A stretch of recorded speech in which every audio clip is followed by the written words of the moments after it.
Hello friends, अब इस video में हम लोग हमारे एडजस्टेड कैश बुक का एक और प्रॉब्लम देखने वाले हैं। ठीक है, तो बच्चों ये जो क्वेश्चन है ये आपको हमारी बी वाली वैरायटी में 5th नंबर का मिल जाएगा। आपको याद होगा जब हम लोग बी वाली वैरायटी कर रहे थे, वो कौन सी थी बी वाली वैरायटी? ओवरड्राफ्ट की थी बच्चों। तो मैंने आपको तब भी बताया था कि एक क्वेश्चन वहां पे गलती से सी वाली वैरायटी का वहां पे आगे जा चुका था, है ना। तो ये जो मैं क्वेश्चन लेने वाला हूँ ये हमारे वैसे तो बी वैरायटी का क्वेश्चन नंबर 5 है और जो आपको आरटीपी नवंबर 19 में मिल जाएगा। Okay, B variety question number 5 और ये है क्वेश्चन कौन सा? आरटीपी नवंबर 2019 का। ओके, तो सिंपलेस्ट क्वेश्चन, आसान सा पर्टिकुलर ये क्वेश्चन रहेगा। तो चलो हम लोग क्या करते हैं, फटाफट इसको देख लेते हैं। ठीक है, चलो। On 30 September 2019 the bank account of Nil, according to the bank column of cash book, was overdrawn to the extent of 8124। अब इस क्वेश्चन में आपको यहाँ पे नया क्या नजर आ रहा है? तो नया ये दिखेगा बच्चों कि यहाँ पे bank column of cash book overdrawn बोला है। नोट करना, ओवरड्रॉन का मतलब क्या होता है बताना। यहाँ पे ओवरड्राफ्ट दिखाई दे रहा है, ठीक है, और कितना ओवरड्राफ्ट दिखाई दे रहा है? 8124। और ये भी कहां पे दिख रहा है बताना, इसके कैश बुक में ओवरड्राफ्ट दिखाई दे रहा है। On the same date the bank statement showed debit balance of 41,516। और इसी डेट को बैंक स्टेटमेंट जो है वो भी ओवरड्राफ्ट बता रहा है, वो भी डेबिट बैलेंस बता रहा है। बैंक में डेबिट बैलेंस का मतलब क्या हुआ? ओवरड्राफ्ट इन फेवर ऑफ नील। तो आप बोलेंगे सर दो स्टार्टिंग पॉइंट है, but question adjusted cash book का है तो डेफिनेटली आपको वहां पे जो आपकी कैश बुक है, कैश बुक का जो ओपनिंग बैलेंस रहेगा वो आपको वहां पे यूज करना पड़ेगा। कैसे क्या, हम लोग और भी चीजें समझ के लेंगे। फिर बाद में क्या बोला है? An examination of cash book and bank statement reveals the following. ठीक है, A check for 26,28,000 deposited on 29 September was credited by the bank only on 3rd October 2019। इसका मतलब क्या हुआ? एक चेक था 26,28,000 का जो आपने डिपॉजिट किया, लेकिन बैंक ने उसको क्रेडिट कब किया बताना? 3rd अक्टूबर को किया। बीआरएस बना रहे हो 30 सितंबर को, तो वो चेक क्रेडिट तो हुआ बैंक में, लेकिन कब हुआ? बाद में हुआ। तो बीआरएस की डेट को क्या हाल है बताना? बीआरएस की डेट को हाल ऐसा है बच्चों कि हमने तो चेक डिपॉजिट किया बट वो अब तक क्या नहीं हुआ है? क्लियर नहीं हुआ है। ओके, बात समझ में आ गई आपको? तो सीधी सी बात, check deposited but not clear. तो चलो हम लोग इसी वक्त, आपको पता है क्या करते हैं बताना, ये भी चेक करते हैं कि ये आइटम आपकी कैश बुक में जाएगा, एडजस्टेड कैश बुक में जाएगा या आपके बीआरएस में जाएगा। तो मुझे एक बात बताओ, ये check deposited but not cleared, मैंने आपको क्या बताया? एडजस्टेड कैश बुक में कब जाएगा? जब दो चीजें होगी, दो में से कोई एक चीज होगी। कौन सी? या तो गलती हुई है कैश बुक में, मेरे को बताओ ये गलती है क्या? नहीं। दूसरी बात, ऐसी कोई चीज जो पासबुक में रिकॉर्डेड है बट कैश बुक में नहीं, तो ये वो भी आइटम नहीं है। ये तो सीधे टाइमिंग का डिफरेंस है। और मैंने जैसे आपको बताया check deposited but not clear, check issued but not presented for payment, ये हमेशा आपके बीआरएस में ही जाएंगे क्योंकि ये टाइमिंग के डिफरेंस है। तो इसको कोई टिक मार्क करने की जरूरत नहीं रहेगी। ठीक है, फिर आगे, a payment by cheque for ₹32,000 has been entered twice in the cash book. मतलब क्या हुआ? आपने एक चेक के थ्रू पेमेंट किया। ओके, काय का पेमेंट किया बताना आपने 32,000 रुपीज का पेमेंट किया। कैश बुक में ये पेमेंट आई तो जरूर है, लेकिन ये ट्वाइसली आ गई। इसका मतलब क्या हुआ? पेमेंट एक बार किया था 32,000 का, 32,000 का, बट वो वहां पे रिफ्लेक्ट कितने बार हो रहा है? 2 बार रिफ्लेक्ट हो रहा है। तो मुझे एक बात बताओ, सोच के बताना, आपको नहीं लगता कि ये दो चीजें हमको वो चेक करनी पड़ेगी? कौन सी दो चीजें? नंबर 1, क्या कैश बुक में कोई गलती हुई है? आप बोलेंगे जी हाँ सर, कैश बुक में गलती हुई है। कैश बुक में हमने ये चेक की 2 बार पेमेंट की एंट्री मारी। तो मेरे को बताओ अकलमंदी किस चीज में रहेगी? अकलमंदी इसी चीज में है कि आप आपकी कैश बुक को क्या कर लो? प्रॉपरली एडजस्ट कर लेना। बात समझ में आ गई आपको? तो देखो मैंने जैसे आपको बताया था कि जो चीज हम लोग डालते हैं एडजस्टेड कैश बुक में, मैं उसको क्या करता हूँ? हमेशा मैं उसको टिक मार्क कर देता हूँ। तो अकॉर्डिंगली देखो मैंने यहाँ पे भी क्या कर दिया? टिक मार्क कर दिया। ठीक है, नीचे, on 29 September 19 the bank credited an amount of 2,34,800 मतलब 29 सितंबर को बैंक ने क्रेडिट की है एक अमाउंट, कितने की, 234,800 की, received from a customer of Neel. अब बैंक ने क्रेडिट की थी, क्यों क्रेडिट की थी, क्योंकि बैंक ने हमारे कस्टमर से पैसा वसूल किया था, कितना, 234,800 का, but the advice was not received by the bank until 1 अक्टूबर। मतलब क्या हुआ, बैंक में कस्टमर से पैसे जमा तो हो गए, डिपॉजिट तो करा लिए बैंक में, लेकिन बैंक ने हमको अभी तक इंटीमेट नहीं किया। तो सोच के बताओ, दोनों में से कोई एक गलती दिख रही है कि यहाँ पे? पहली बात क्या चेक करोगे, क्या हमारे कैश बुक में कोई गलती हुई है? तो गलती तो ऐसा कुछ नहीं हुई है। तो सेकंड थिंग ये चेक कर लो कि क्या यहाँ पे ऐसा कोई आइटम है जो पासबुक में रिकॉर्डेड था बट कैश बुक में नहीं? तो आप जवाब देंगे सर जी हाँ, ये वही बात हो गई, ये चीज पासबुक में रिकॉर्डेड था बट हमारे कैश बुक में नहीं। क्यों? अगर कस्टमर से डायरेक्टली अगर बैंक में पैसा डिपॉजिट हुआ तो बैंक ने तो क्रेडिट कर दिया, मतलब बैंक ने तो रिकॉर्ड कर दिया, बट बैंक ने हमको कोई एडवाइस नहीं दी, मतलब हमको कोई इंटीमेशन नहीं दिया, तो हमको तो पता ही नहीं चला कि ये पैसा जमा हो चुका है। तो इसका मतलब हमने ओमिट कर दिया हमारी कैश बुक में रिकॉर्ड करने से। इन शॉर्ट हमने कैश बुक में रिकॉर्ड नहीं किया। तो होशियारी इसी बात में है कि आप आपकी कैश बुक को यहाँ पे क्या कर लो, एडजस्ट कर लो। तो अकॉर्डिंगली मैं इस पे भी क्या कर रहा हूँ बताना, मैं इस पे टिक मार्क कर दे रहा हूँ। ठीक है, आगे, bank charges amounting to 1160 had not been entered in cash book.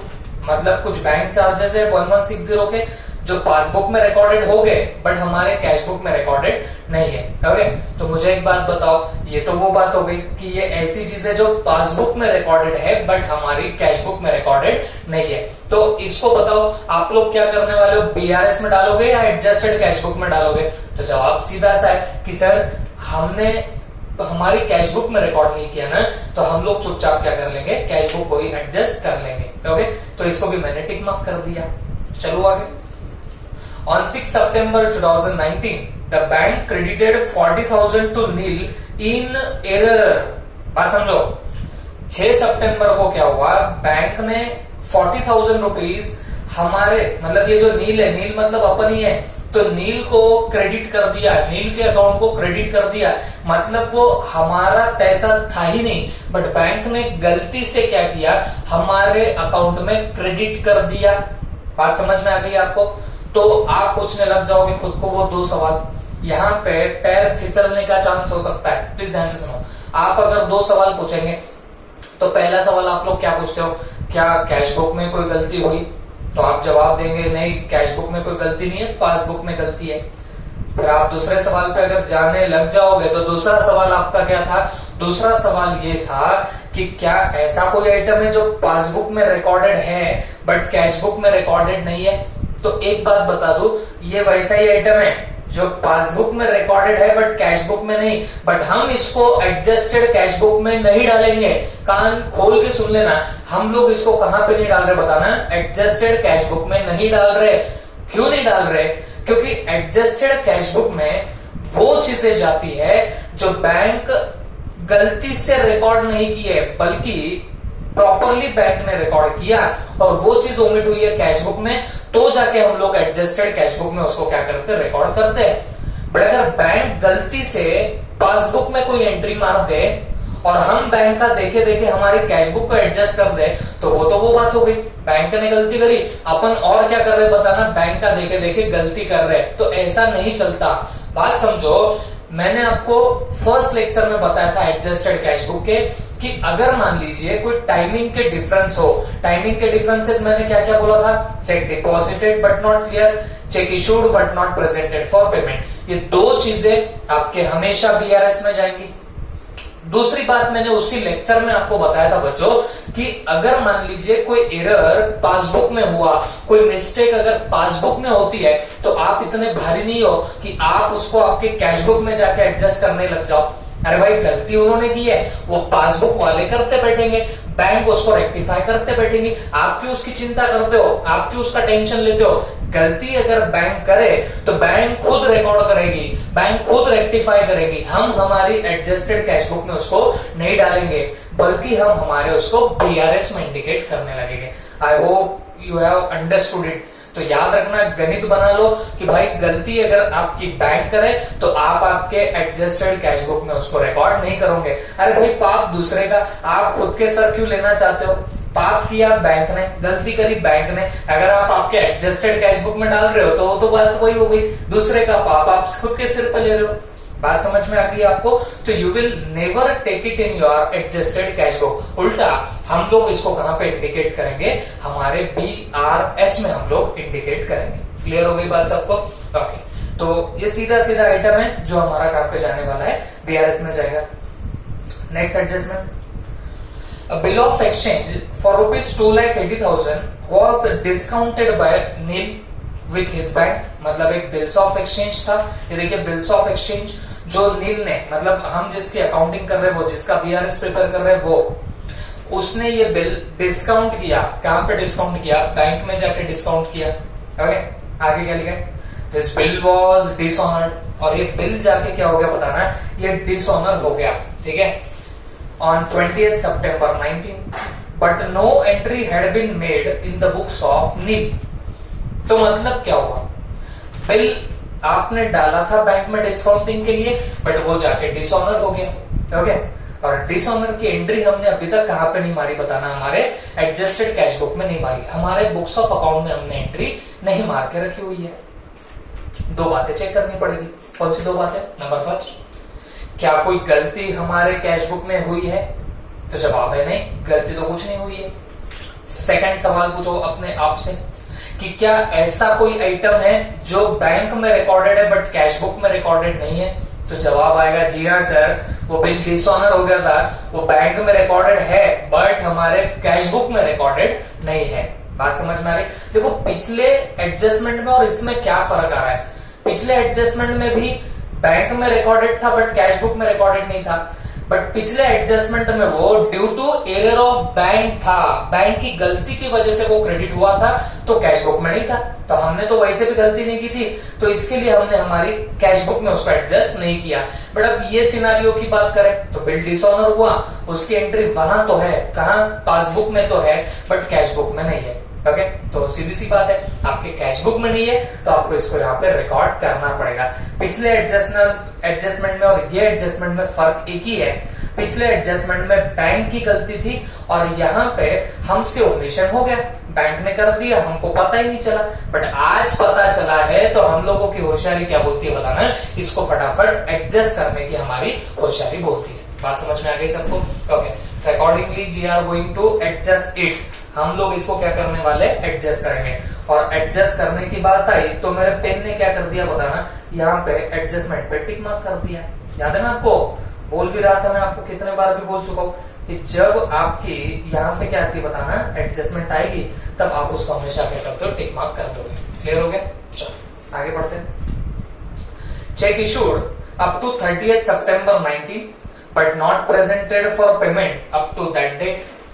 अब टाइम पास नहीं करता हूं, मैंने आपको वैसे भी पहले बता दिया था, जब एडजस्टेड कैश बुक बनाते हो तो BRS में क्या चाहता है। देखो भाई, मैं तो ये आपको एक सिस्टम में लाने के लिए आपको हमेशा वो दो सवाल पूछता हूँ, बट आपको अगर क्लियर हो चुका हो ना तो आप फटाफट सोचा करो। मेरे को एक बात बताओ, मैंने आपको क्या बताया? Check deposited but not clear, check issued but not presented for payment. ये दोनों चीजें हमेशा आपके BRS में जाएगी और ये उसमें से ही एक चीज है ना। और एक चीज कौन सी जाती है BRS में? अगर गलती किसने करी है? बैंक ने करी है, तो वो भी चीज आपके BRS में जाती है। ओके, तो यहाँ पे आप बिना वो सोचे, नहीं तो हमको क्या सोचना पड़ता था? वो दो चीजें। नंबर 1, क्या गलती कैश बुक में हुई है? तो आप बोलेंगे नहीं सर, हमने तो चेक इश्यू किया बट वो अभी तक प्रेजेंट नहीं हुआ, तो कोई गलती हमारे कैश बुक में हुई ही नहीं। अच्छा, दूसरी बात आप यहाँ पे और क्या देख सकते हो बताना। दूसरी बात हमको क्या चेक करना पड़ता है कि क्या ऐसा कोई मैटर है जो पासबुक में रिकॉर्डेड है बट कैश बुक में नहीं? तो ये वो भी मैटर नहीं है। तो ये check issued but not presented का मैटर है। तो ये आपको सीधे सीधे कहां पे डालना पड़ेगा बताना? BRS में डालना पड़ेगा। That's it. आई होप आपको ये समझ में आ चुका होगा। अब हमारा काम क्या होता है बच्चों?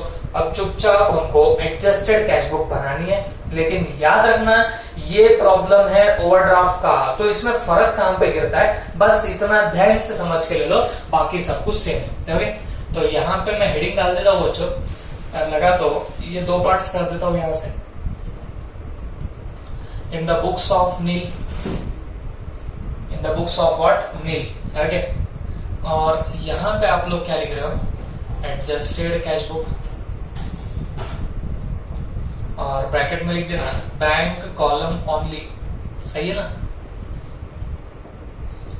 ओके, डेट यहां पे लिख भी सकते हो 30 सितंबर 2019, ऐसा 30 सितंबर 2019, ठीक है। चलो देखते हैं। अब यहाँ पे क्या डिफरेंसेस गिरने लगेंगे क्या नहीं, ये सब आपको अब समझना पड़ेगा। डेबिट में क्या आता है बताना, रिसिप्ट्स, यहाँ पे आएंगे रुपीज, यहाँ पे आएंगे आपका पेमेंट्स, और यहाँ पे आएगा रुपीज। ये क्रेडिट साइड और ये डेबिट साइड। अब ध्यान रखना, आपको बोला गया है कि कैश बुक का यहाँ पे ओवरड्रॉन पोजीशन दिखाई दे रहा है, ओवरड्राफ्ट है कैश बुक में। कैश बुक में नॉर्मली डेबिट बैलेंस होता है, लेकिन अगर ओवरड्राफ्ट की बात चल रही है तो ओवरड्राफ्ट का मतलब होता है कैश बुक में क्रेडिट बैलेंस। बात समझ में आ रही है। ओवरड्राफ्ट कैश बुक में कब होगा, जब वहां पे क्रेडिट बैलेंस हो। तो अगर यहाँ पे ओवरड्राफ्ट लिखा है तो डेफिनेटली ये क्रेडिट बैलेंस है, किसमें, कैश बुक में। और कितना है, 8124। तो मैं क्या करूंगा, मैं सीधे सीधे क्रेडिट बैलेंस है ना बॉस, तो क्रेडिट साइड में लिखूंगा बाय बैलेंस ब्रॉट डाउन। बात समझिए आपको। अभी तक हम लोग क्या कर रहे थे, नॉर्मल बैलेंस आ रहा था तो इसके लिए हम लोग डेबिट में लिख रहे थे to balance brought down, but अब हमने क्या कर दिया, बाय बैलेंस ब्रॉट डाउन लिख दिया क्रेडिट साइड में। और ये भी कितना है बताना, 8124। तो 8124 हमने क्या कर दिया, क्रेडिट साइड में डाल दिया। क्लियर हो गया। अब हमारा काम क्या होता है, अब कुछ नहीं, अब एक एक एडजस्टमेंट जो आपने टिक करी है वो देखो और उसको अकॉर्डिंगली यहाँ पे इफेक्ट देने का ट्राई करो। That's it, number 1। या मैं जहां पे एडजस्टमेंट पे टिक किया उनमें नंबर 1 देख रहा हूं, जो आपके एक्चुअल एडजस्टमेंट में सेकंड नंबर की है। क्या लिखा है वहां पे, a payment by cheque for ₹32,000 has been entered twice in the cash book. अब ये कल के भी वीडियो में आपने देखा होगा, एक पेमेंट किया है आपने, कितने का पेमेंट किया, 32,000 का पेमेंट किया। You have made the payment of rupees how much, 32,000। अब 32,000 का आपने पेमेंट किया, तो मुझे एक बात बताना, वो भी आपने कैश बुक में तो एंटर किया, बट कितने बार एंटर कर दिया, 2 बार एंटर कर दिया। और मैं इसके पहले भी आपको बता रहा था कि यहां देख लीजिए, अगर कैश बुक है तो 32,000 एक बार क्रेडिट होना चाहिए था, तो आपने उसको 2 बार क्रेडिट कर दिया। अब ये एक्स्ट्रा का जो एक 32,000 आपने मारा, इसका इफेक्ट मुझे उड़ाना होगा, तो मुझे क्या करना पड़ेगा, एक्स्ट्रा आपने क्रेडिट में डाला ना। क्यों मैं डायरेक्ट क्रेडिट में क्यों लिख रहा हूं, क्योंकि वहां पे पेमेंट बोला है, और पेमेंट हमेशा कहां आता है, क्रेडिट साइड में आता है।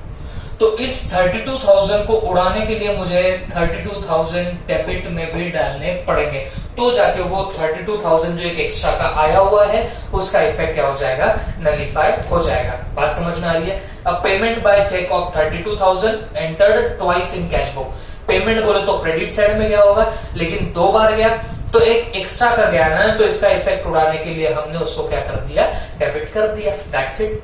तो मुझे एक बात बताओ, अब मैं कैश बुक में भी डाल दूंगा इसको, जी हाँ।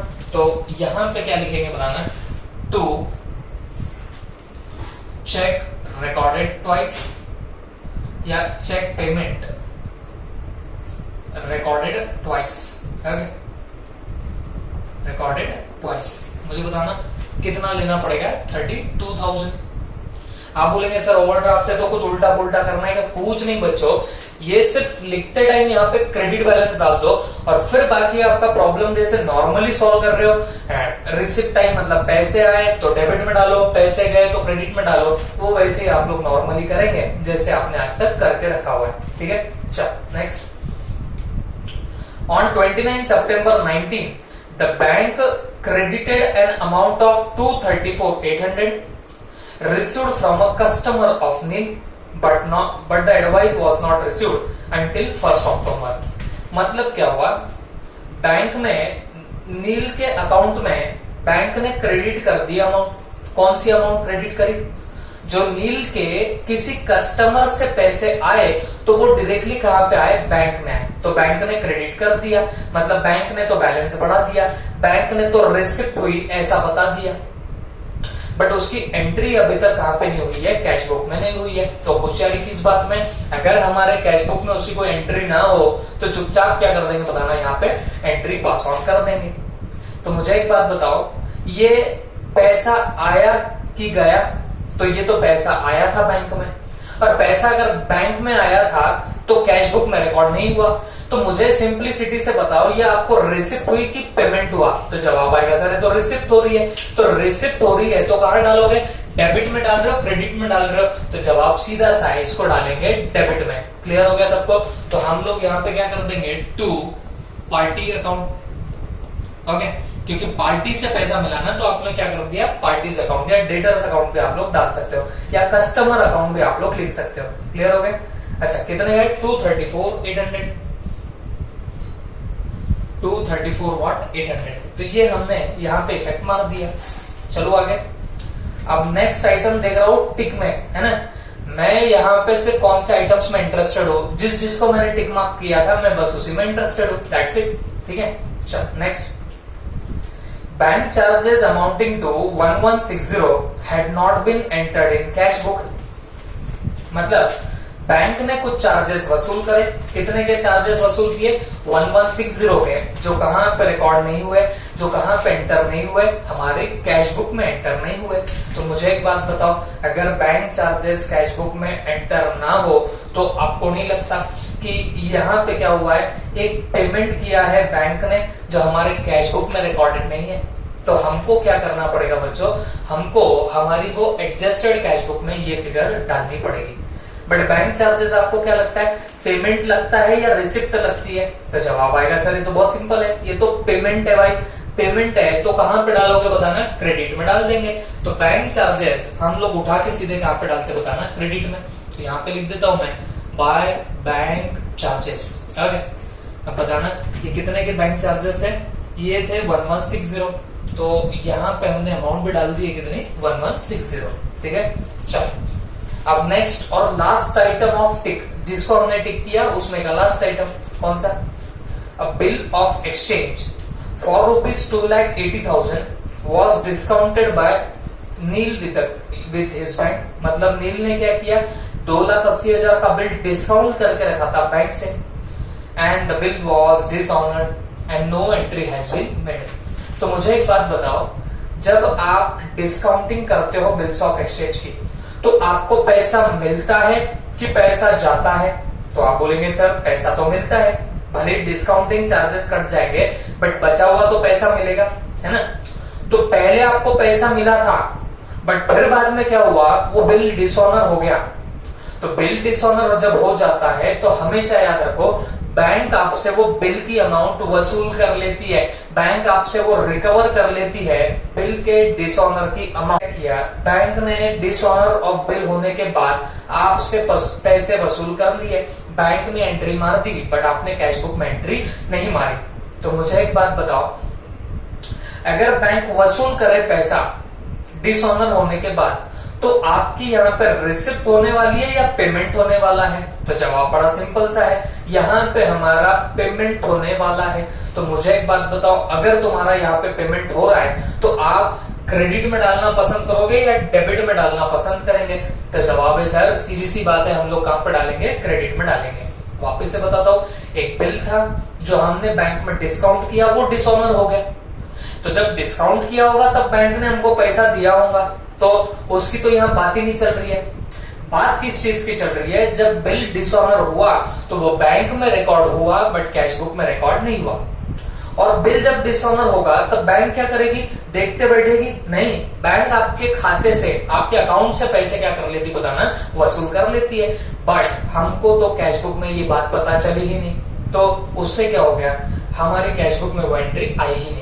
तो बताओ, अगर बैंक ने पैसा रिकवर किया ऑन डिसऑनर तो आपका पेमेंट हो रहा है या आपको रिसिप्ट हो रही है? तो जवाब सीधा सा है, यहाँ पे पेमेंट हो रहा है। तो पेमेंट होगा तो हम लोग किस साइड में डालेंगे बताना, हम लोग हमारे क्रेडिट साइड में डाल देंगे।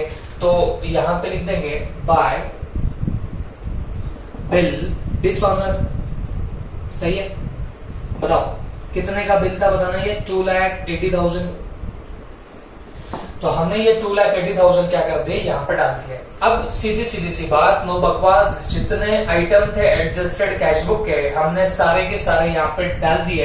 अब हमारा काम क्या है बच्चों, एक बार एडजस्टेड कैश बुक का बैलेंस निकालना और फिर उसके बाद में क्या करना, बीआरएस प्रिपेयर करना, ये अब हमारा काम बचेगा। तो चलो फटाफट करते हैं। देखो सीधी सी बात बोलता हूँ, यहाँ मुझे डायरेक्ट नजरों से देखो तो मुझे मेरी क्रेडिट साइड ज्यादा नजर आ रही है। कैसे, ये यहाँ पे 234 है, यहाँ पे 32 है, बट यहाँ पे एक ही आइटम 280 का है, तो डेफिनेटली क्रेडिट साइड ज्यादा रहेंगी। तो मैं पहली टोटल करता हूँ क्रेडिट साइड की, तो ये कितनी आएगी, 8124 plus 1160 plus 2,80,000, this comes to 289 284 okay, 289 284 ये आ गया टोटल। मैंने कॉपी भी कर लिया। अब इसमें से ये दोनों आइटम लेस कर देते हैं, तो 32,000 गए माइनस 234 800 चला गया, तो ये आएगा 22,484 लेकिन यहाँ पे लिखूंगा टू बैलेंस कैरी डाउन। अब मुझे बताओ ये वाला बैलेंस कौन सा आया, तो बच्चों ये क्रेडिट बैलेंस आया। ओके, ये कौन सा बैलेंस है बताना, क्रेडिट बैलेंस है। और मुझे एक बात बताओ, अगर आपकी कैश बुक में क्रेडिट बैलेंस है तो ये बैलेंस नॉर्मल बैलेंस है या अनफेवरेबल बैलेंस है, तो सीधी सी बात है ये अनफेवरेबल बैलेंस है। इन शॉर्ट, अब आपका ओवरड्राफ्ट ओके कितना बचा है, 22,484 as per cash book. Okay, तो ये प्रॉब्लम दिया है आपका ओवरड्राफ्ट में। तो जब आप बीआरएस भी बनाओगे तो आप ये बैलेंस लेके बनाओगे, पर ध्यान रखना ये क्रेडिट बैलेंस है, माने ये अब आपका क्या बनने वाला है, ओवरड्राफ्ट बनेगा। तो अब जब प्रॉब्लम सॉल्व करोगे तो आप लोग लोन के एंगल से सोचोगे, ओवरड्राफ्ट के एंगल से सोचोगे, बस इतना ही नया है, बाकी इसमें कोई दो राय नहीं। बाकी ये क्या है बताना, एकदम सिंपल सा है। ठीक है, तो चलो अब हम लोग हमारा क्या बना लेते हैं, बीआरएस बना लेते हैं। हेडिंग डाल देंगे bank reconciliation statement, bank reconciliation what statement. Okay, तो ये मुझे बताना किस डेट का आप लोग बना रहे हो, एज ऑन 30 सितंबर 2019 का आप लोग क्या कर रहे हो, बीआरएस यहाँ पे प्रिपेयर कर रहे हो। ठीक है,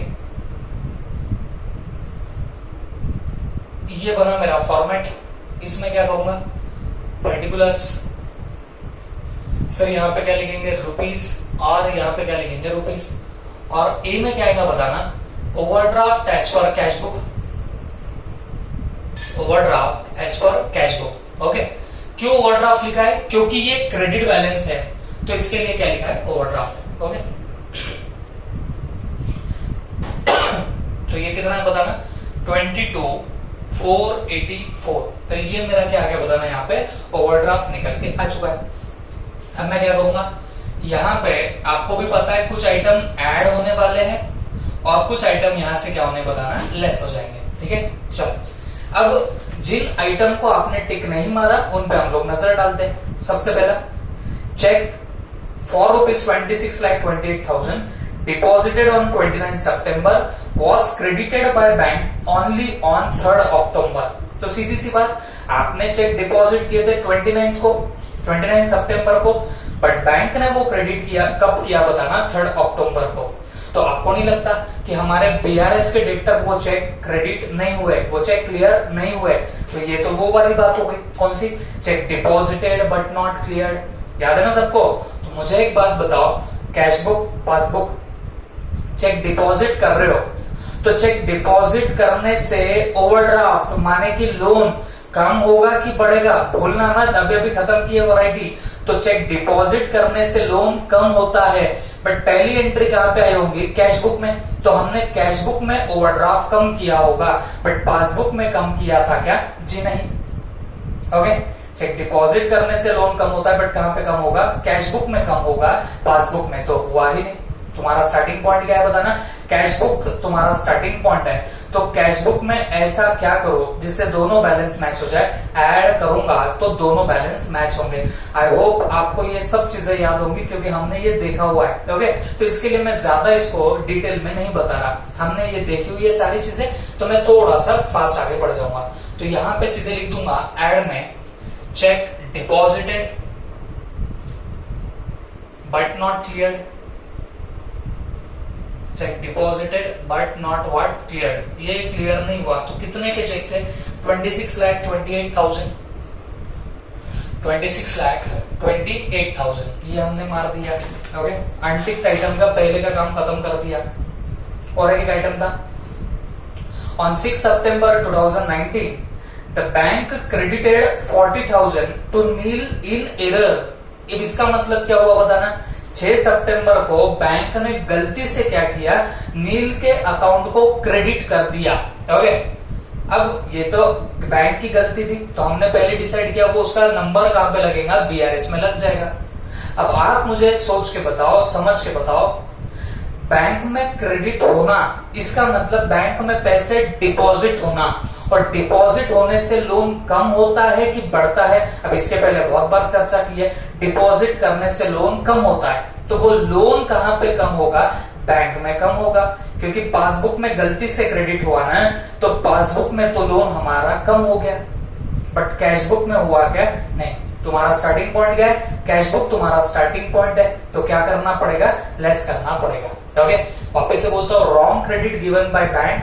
क्रेडिट होना इसका मतलब होता है डिपॉजिट होना। जब वो बैंक में क्रेडिट होता है तो इसका मतलब होता है डिपॉजिट हो रहा है पैसा, और डिपॉजिट से लोन कम हो जाता है, तो वो पासबुक में कम हुआ बट कैश बुक में नहीं हुआ। तुम्हारा स्टार्टिंग पॉइंट कैश बुक है, तो तुमको क्या करना पड़ेगा, लेस करना पड़ेगा। ओके, तो यहां पे लेस में हम लोग लिख देंगे wrong credit given by bank, wrong credit given by what, bank. अब मुझे बताना ये रॉन्ग क्रेडिट है कितने का, ये रॉन्ग क्रेडिट है 40,000 का।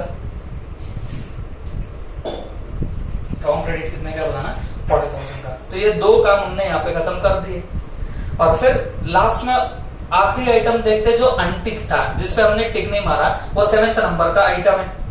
Check issued up to 30th सितंबर but not presented for payment till the date 26,52,000।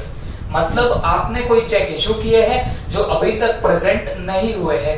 Okay, तो मुझे एक बात बताओ, cash book, passbook, cheque issue करना माने पेमेंट करना।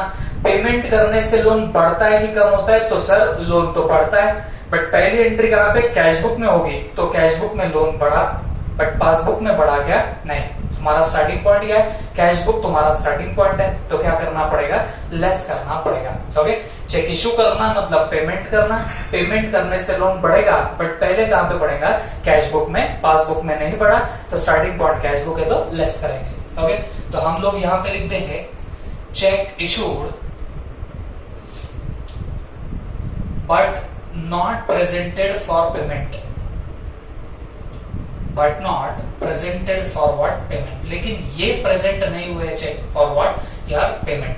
अच्छा, ये कितने के चेक है, 26,52,000, तो 26,52,000 के ये चेक थे। तो अकॉर्डिंगली हमने क्या कर लिया, ये सारा काम खत्म कर दिया। अब इसकी टोटल बाहर निकालते हैं, 26,28,000 बाहर चला गया। ओके, तो अब इसकी सब टोटल देख लेते कितनी आती है, 22,484 प्लस 26,28,000, ये आता है 26,50,484। ओके, अब इनकी सब टोटल बाहर निकाल लेते हैं, 40,000 प्लस 265 2,000, तो ये बाहर जाता है 26,92,000। ओके, 26,92,000 ये बाहर चला गया।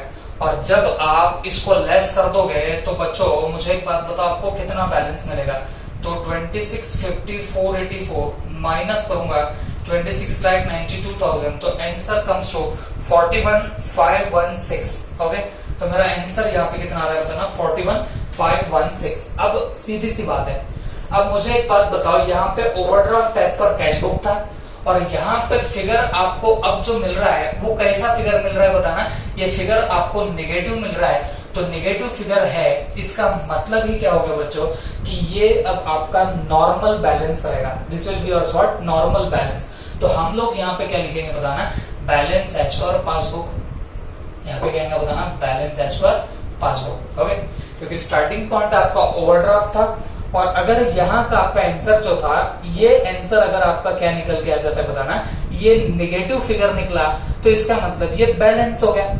अगर मान लीजिए ये अगर ओवरड्राफ्ट है और इधर का फिगर पॉजिटिव रहता, हमने लिखा पॉजिटिव है बट ये फिगर आपको भी पता है नेगेटिव है, अगर ये फिगर पॉजिटिव रहता तो फिर यहाँ पे ओवरड्राफ्ट एज पर पासबुक लिखा जाता, बट क्योंकि ये फिगर नेगेटिव है इसके लिए हमने क्या लिखा, बैलेंस एज पर पासबुक। और बैलेंस एज पर पासबुक लिख दिया तो फिर इसको नेगेटिव में डालने की आपको कोई जरूरत नहीं रहेगी। Is that clear? So this is all about your what, this particular problem. I hope you understood it well. Okay.